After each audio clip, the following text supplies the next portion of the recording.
The Antichrist is here, the church is sound asleep, and the world is hit snooze as the papacy continues to inch closer and closer to enforcing the mark of the beast. And yes, the Sunday law from the Vatican is the mark of the beast.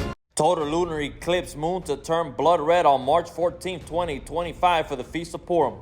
Global elites to meet at the White House with Trump to discuss plans of making the U.S. the crypto capital of the world. Poland announces large-scale military training plan for all men aimed rising European tensions. Israel threatens intervention in Damascus aimed escalating Syrian unrest. Developing story, residents ordered to evacuate as fast-moving wildfire erupts in wealthy Hamptons enclave. Southwest Airlines forced to return to airport after a passenger strips down and goes on a rant. Pentagon signs deal to deploy AI agents for military use.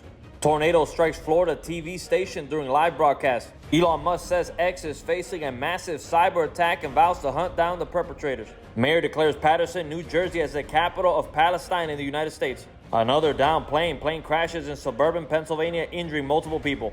Medical transport helicopter crashes in Mississippi, leaves 3 dead. Transgender musician at Bernie Sanders rally is slammed for singing a song mocking God. Nearly half of the Department of Education staff set to be eliminated immediately. Trump writes a letter to Iran's president to negotiate a new nuclear deal. The president responds and says he will not negotiate with bullies and tells Trump to do whatever he wants. North Korea fires several ballistic missiles into the sea after the U.S. and South Korea begin military drills. Trump raises Canadian steel and aluminum tariffs to 50% in retaliation for Ontario energy duties. I believe this was reversed shortly after.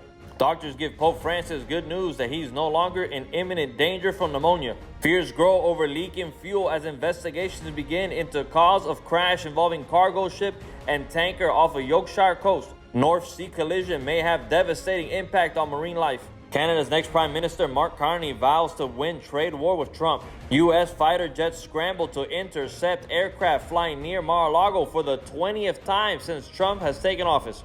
More than 1,300 Syrians killed in 72 hours aimed clashes and acts of revenge. A human rights group characterized the killings as executions and massacres carried out in revenge against the community which had made up Assad's longtime base of support. Canadian military flies the flag in frozen north as struggle for the Arctic heats up. Operation Nanook, carried out in conjunction with allies, aims to project force in a region attracting growing interest from Russia and China. Fires rage on Long Island as New York's governor declares a state of emergency. Aimed tensions between Guyana and Venezuela. U.S. cruisers and destroyers conducted exercises with the navies of the United Kingdom and the Netherlands in the Caribbean. In 15 months, the Navy fired more air defense missiles than it did in the last 30 years. Russia launches major aerial assault on Ukraine days after the U.S. shut off military aid. And lawlessness will continue to abound. Narco gang gun battles kill 22 people in Ecuador. U.S. soldiers arrested in scheme to send classified data and missile documents to China.